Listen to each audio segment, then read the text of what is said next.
أعوذ بالله من الشيطان الرجيم نحمده ونصلي على رسوله الكريم أما بعد فأعوذ بالله من الشيطان الرجيم بسم الله الرحمن الرحيم سورہ بنی اسرائیل پارہ 15 سبحان الذی بسم اللہ الرحمن الرحیم شروع کرتی ہوں اللہ کے نام سے جو بڑا مہربان نہایت رحم کرنے والا ہے وَيَدْعُ الْإِنسَانُ بِالشَّرِّ انسان دعا کرتا ہے برائی کی دعاءہ بالخیر بالکل اس کی اپنی بھلائی کی دعا کی طرح وَكَانَ الْإِنسَانُ عَجُولًا انسان ہے ہی بڑا جلد باز چنانچہ انسان جلد باز اور بے حوصلہ ہے اس لیے جب تکلیف پہنچتی ہے تو اپنی ہلاکت کے لیے اسی طرح بد دعا کرتا ہے جس طرح بھلائی کے لیے اپنے رب سے دعائیں کرتا ہے تو یہ رب کا فضل و کرم ہے کہ اس کی بد دعاؤں کو قبول نہیں کرتا وَجَعَلْنَا اللَّيْلَ وَالنَّهَارَ اور ہم نے رات اور دن کو بنایا آیتین دو نشانیاں فَمَحَوْنَا آیَةَ اللَّيْلِ رات کی نشانی کو تو ہم نے بے نور کر دیا مٹا دی ہم نے رات کی نشانی وَجَعَلْنَا آیَةَ النَّهَارِ اور ہم نے بنائی دن کی نشانی کو روشن لِتَبْتَغُوا فَضْلًا مِّن رَبِّكُمْ تاکہ فضل تلاش کر سکو اپنے رب کا وَلِتَعْلَمُوا عَدَدَ السِّنِينَ اس لیے بھی کہ برسوں کا شمار والحساب حساب معلوم کر سکو وَكُلَّ شَيْءٍ فَصَّلْنَاهُ تَفْصِيلًا اور ہر چیز کو ہم نے خوب تفصیل سے بیان کیا یعنی رات کو بے نور یعنی تاریک کر دیا کہ تم اس پہ آرام کرو تمہاری دن بھر کی تھکاوٹ دور ہو جائے اس رات میں اپنا سو اور آرام کرو اور دن کو روشن بنایا کہ کسب معاش کے ذریعے سے تم اپنے رب کا فضل تلاش کرو علاوہ ازیں رات اور دن کا ایک دوسرا فائدہ یہ بھی ہے کہ اگر رات کے بعد دن اور دن کے بعد رات نہ آتی بلکہ ہمیشہ رات ہی رات یا دن ہی دن رہتا تو تمہیں آرام اور سکون کا یا کاروبار کرنے کا موقع نہ ملتا اسی طرح مہینے اور سالوں کا حساب بھی نہ رہتا اسی طرح ہفتوں مہینوں برسوں کا شمار اور حساب تم نہیں کر پاتے اس حساب سے بھی دن اور رات کے آنے اور جانے میں بے شمار فوائد ہیں پھر آیت میں جو کہا وَكُلَّ شَيْءٍ فَصَّلْنَاهُ تَفْصِيلًا خوب تفصیل سے بیان کر دی یعنی انسان کے لیے دین اور دنیا کی ضروری باتیں سب کھول کر ہم نے بیان کری تاکہ انسان ان سے فائدہ اٹھائے اپنی دنیا بھی سنوارے اور آخرت کی بھی فکر کر کے اس کے لیے تیاریاں کرے وَكُلَّ إِنسَانٍ أَلْزَمْنَاهُ طَائِرَهُ فِي عُنُقِهِ اور ہم نے ہر انسان کی برائی بھلائی کو اس کے گلے لگا دیا ہے وَنُخْرِجُ لَهُ يَوْمَ الْقِيَامَةِ كِتَابًا اور بروز قیامت ہم ان کے سامنے ان کا نام اعمال نکالیں گے جسے وہ اپنے اوپر کھلا ہوا پالے گا اقرأ کتابک لے خود ہی اپنی کتاب پڑھ لے کفا بنفسک اليوم علیک حسیبا آج تو آپ ہی اپنا خود حساب لینے کو کافی ہے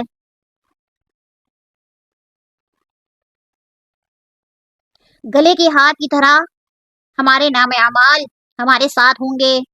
یعنی اس کا ہر عمل لکھا جا رہا ہے اللہ کے ہاں ہمارا پورا ریکارڈ محفوظ ہے قیامت والے دن اسی کے مطابق اس کا فیصلہ ہوگا علامہ شوقافی نے طائر سے مراد انسان کی قسمت لی ہے جو اللہ تعالیٰ نے اپنے علم کے مطابق پہلے ہی لکھ دی جسے سعادت مند اور اللہ کا مطیع ہونا تھا وہ اللہ کو معلوم تھا اور جسے نافرمان ہونا تھا وہ بھی اس کے علم میں تھا یہی قسمت سعادت مندی یا بدبختی ہر انسان کے ساتھ گلے میں ہار کی طرح چمٹی ہوئی ہے اور اسی کے مطابق اس کے عمل ہوں گے قیامت والے دن اسی کے مطابق فیصلے ہوں گے من اہتدی جو راہ راست حاصل کر لے فإنما یہتدی لنفسہ وہ خود اپنے ہی بھلے کے لیے راہ یافتہ ہوتا ہے ومن ضل اور جو بھٹک جائے فإنما یضل علیہا اس کا بوجھ اسی کے اوپر ہوتا ہے ولا تزر وازرۃ وزر اخرى کوئی بوجھ والا کسی اور کا بوجھ اپنے اوپر نہ لا دے گا وما كنا معذبین حتی نبعث رسولا اور ہماری سنت نہیں کہ رسول بھیجنے سے پہلے ہی عذاب کرنے لگے مفسرین نے اس سے صرف دنیاوی عذاب مراد لیا ہے، یعنی آخرت کے عذاب سے مستثنا نہیں ہوں گے۔ لیکن قرآن کریم کے دوسرے مقامات سے واضح ہے کہ اللہ تعالیٰ لوگوں سے پوچھے گا کیا تمہارے پاس میرے رسول نہیں آئے تھے، جس پر وہ اسبات میں جواب دیں گے، جس سے یہ معلوم ہوتا ہے کہ رسولوں کا بھیجنا، کتابوں کا نازل کرنا، ان سب کے بغیر وہ کسی کو عذاب نہیں دیں گے، تاہم اس کا فیصلہ کہ کس قوم یا کس فرد تک اس کا پیغام نہیں پہنچا، قیامت والے دن وہ خود ہی فرمائے گا، وہاں یقیناً کسی کے ساتھ ظلم نہیں ہوگا۔ اسی طرح بہرا، پاگل، فاتر العقل اور زمانہ فطر یعنی دو نبیوں کے درمیانی زمانے میں فوت ہونے والے لوگوں کا مسئلہ ہے، ان کی بابت بعض روایت میں آتا ہے کہ قیامت والے دن اللہ تعالیٰ ان کی طرف فرشتے بھیجے گا اور انہیں کہے گا جہنم میں داخل ہو جاؤ۔ اگر وہ اللہ کے حکم کو مان کر جہنم میں داخل ہو جائیں گے تو جہنم ان کے لیے گل و گلزار بن جائے گا، بس صورت دیگر انہیں گھسیٹ کر جہنم میں پھینک دیا جائے گا۔ اب اسی ذکر سے چھوٹے بچوں کی بابت اختلاف ہے، مسلمان کے بچے تو جنت میں ہی جائیں گے، البتہ کفار اور مشرکین کے بچوں میں اختلاف ہے، کوئی توقف کا، کوئی جنت میں جانے کا اور کوئی جہنم میں جانے کا قائل ہے۔ امام ابن کثیر نے کہا ہے میدان حشر میں ان کا امتحان لیا جائے گا، جو اللہ کے حکم کی اطاعت کرے گا وہ جنت میں اور جو نافرمانی کرے گا جہنم میں جائے گا۔ امام ابن کثیر نے اسی قول کو ترجیح دی اور کہا کہ اس سے متضاد روایات میں تطبیق بھی ہو جاتی ہے۔ صحیح بخاری کی روایت سے معلوم ہوتا ہے کہ مشرکین کے بچے بھی جنت میں جائیں گے۔ وَإِذَا أَرَدْنَا، اور جب ہم ارادہ کرتے ہیں أَن نُهْلِكَ قَرْيَةً کہ کسی بستی کو ہلاک کرنے کا، امرنا مترفیہا ہم حکم دیتے ہیں اس کے خوشحال لوگوں کو، ففسقوا فیہا وہ اس بستی میں کھلی نافرمانی کرنے لگتے ہیں، فحق علیہا القول تو ثابت ہو جاتی ہے ان کے اوپر یہ بات، فدمرناہا تدمیرا پھر ہم اسے تباہ و برباد کر دیتے ہیں۔ اس میں ایک اصول بتایا گیا ہے جس کی رو سے قوموں کی ہلاکت کا فیصلہ کیا جاتا ہے، اور یہ کہ ان کا خوشحال طبقہ اللہ کے حکموں کی نافرمانی شروع کر دیتا ہے اور انہی کی تقلید پھر دوسرے لوگ کرتے ہیں، یوں اس قوم میں اللہ تعالیٰ کی نافرمانی عام ہو جاتی ہے، وہ مستحق عذاب قرار پا جاتی ہے۔ وَكَمْ أَهْلَكْنَا مِنَ الْقُرُونِ مِنْ بَعْدِ نُوحٍ اور ہم نے نوح علیہ السلام کے بعد بہت سی قومیں ہلاک کریں، اور تیرا رب اپنے بندوں کے گناہوں سے کافی خبردار اور خوب دیکھنے والا ہے۔ مَنْ كَانَ يُرِيدُ الْعَاجِلَةَ عَجَّلْنَا لَهُ فِيهَا جو کوئی چاہتا ہے جلد ملنے والی چیز کو جلدی دیتے ہیں ہم اسے اس میں، مَا نَشَاءُ لِمَن نُرِيدُ جو ہم چاہتے ہیں جس کے لیے ہم چاہتے ہیں پھر بنا دیتے ہیں لہو اس کے لیے جہنم کو، یصلاھا مذموما مدحورا بالآخر اس کے لیے ہم جہنم کو بنا دیتے ہیں جہاں وہ بری حالتوں دھتکارا ہوا داخل ہوگا، یا وہ یصلاھا جلے گا مذموما مذمت کیا ہوا، مدحورا رحمت سے دور کیا ہوا، دونوں ترجمے ہو سکتے ہیں۔ دنیا کی ہر طالب کو دنیا نہیں ملتی، صرف اسی کو ملتی ہے جس کو ہم چاہیں، پھر اس کو بھی اتنی دنیا نہیں ملتی جتنی وہ چاہتا ہے، بلکہ اتنی ہی ملتی ہے جتنی ہم اس کے لیے فیصلہ کریں، لیکن اس دنیا طلبی کا نتیجہ جہنم کا دائمی عذاب اور اس کی رسوائی ہے۔ ومن اراد الآخرۃ اور جس کا ارادہ آخرت کا ہو، وسعى لها سعيها اور وہ کوشش کرے اس کے لیے، کوشش ہونی چاہیے، وہو مؤمنون اور وہ مومن ہے، با ایمان بھی ہو، فاولئک کان سعیہم مشکورا یہی وہ لوگ ہیں جن کی کوشش اللہ کے ہاں پوری قدردانی کے ساتھ ہوگی، قابل قدر کوشش ہوگی انہی لوگوں کی۔ اللہ تعالیٰ کے ہاں قدردانی کے لیے تین چیزیں یہاں ضروری ہیں اور بیان ہے، ارادہ آخرت یعنی اخلاص، اللہ کی رضا جوئی،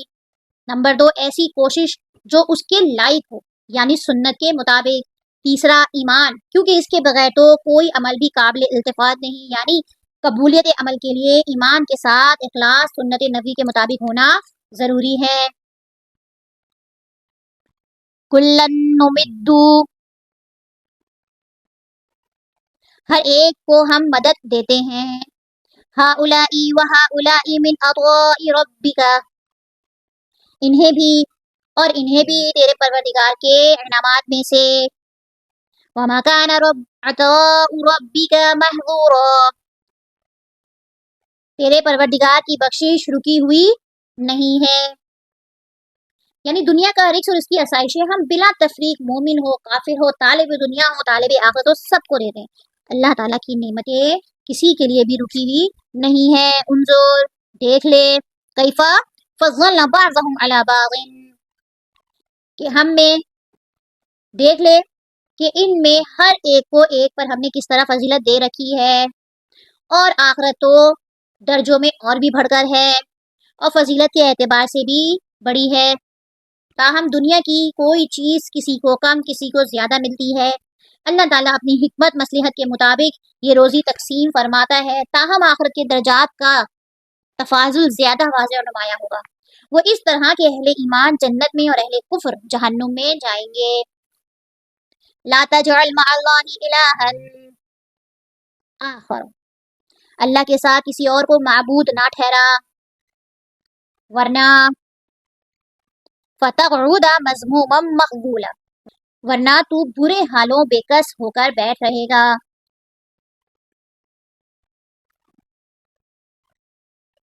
وقضى ربك، فیصلہ کر دیا آپ کے رب نے کہ تم اس کے سوا کسی کی عبادت نہ کرنا. وبالوالدین احسانا، اور ماں باپ کے ساتھ احسان کرنا. اما یبلغن عندک الکبر احدہما، اور والدین کے ساتھ احسان کرنا اگر وہ پہنچیں تیرے پاس بڑھاپے کو، ان دونوں میں سے کوئی ایک، او یا کلاہما، وہ دونوں، فلا تقل لہما اف،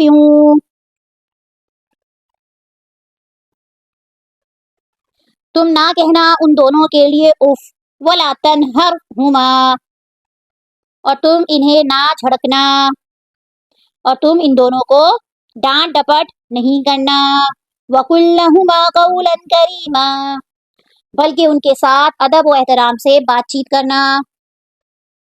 اس آیت میں اللہ تبارک و تعالیٰ نے اپنی عبادت کے دوسرے نمبر پر والدین کے ساتھ حسن سلوک کا حکم دیا، جس سے والدین کی اطاعت، ان کی خدمت، ان کے ادب اور احترام کی اہمیت واضح ہے. گویا ربوبیت الہی کے تقاضوں کے ساتھ اطاعت والدین کے تقاضوں کی ادائیگی ضروری ہے. احادیث میں بھی اس کی اہمیت اور تاکید کو خوب واضح کر دیا گیا. بس پھر بڑھاپے میں بطور خاص ان کے سامنے منہ تک کہنے اور ان کو ڈانٹنے ڈپٹنے سے منع کیا، کیونکہ بڑھاپے میں والدین تو کمزور، بے بس اور لاچار ہو جاتے ہیں، جبکہ اولاد جوان اور وسائل معاش پر قابض و متصرف ہوتی ہے. علاوہ ازیں جوانی کے دیوانی جذبات اور بڑھاپے کے سرد و گرم چشیدہ تجربات میں تصادم ہوتا ہے. ان حالات میں والدین کے ادب و احترام کے تقاضوں کو ملحوظ رکھنا بہت ہی مشکل مرحلہ ہے. تاہم اللہ کے ہاں سکھ رو وہی ہوگا جو ان تقاضوں کو ملحوظ رکھے گا.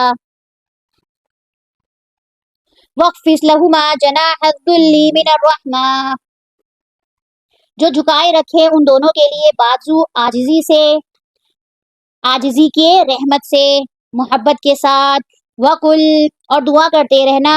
رَبِّ ارْحَمْهُمَا كَمَا رَبَّيَانِي صَغِيرًا، اے میرے پروردگار ان پر ویسا ہی رحم کر جیسا انہوں نے میرے بچپن میں میری پرورش کی ہے. پرندہ جب اپنے بچوں کو اپنے سائے شفقت میں لیتا ہے تو ان کے لیے اپنے بازو پست کر دیتا ہے. یعنی والدین کے ساتھ اسی طرح اچھا اور پر شفقت کا معاملہ کرنا، تم ان کی اسی طرح کفالت کر جس طرح انہوں نے بچپن میں تیری کی. یہ معنی ہے کہ جب پرندہ اڑنے اور بلند ہونے کا ارادہ کرتا ہے تو اپنے بازو پھیلا لیتا ہے، اور جب نیچے اترتا ہے تو بازوؤں کو پست کر دیتا ہے. اس اعتبار سے بازوؤں کے پست کرنے کے معنی والدین کے سامنے تواضع اور عاجزی کا اظہار کرنے کے ہوں گے. وآخر الدعوانا ان الحمد للہ رب العالمین. صدق اللہ العظیم. السلام علیکم ورحمۃ اللہ وبرکاتہ. Share as a Saka Ijeria.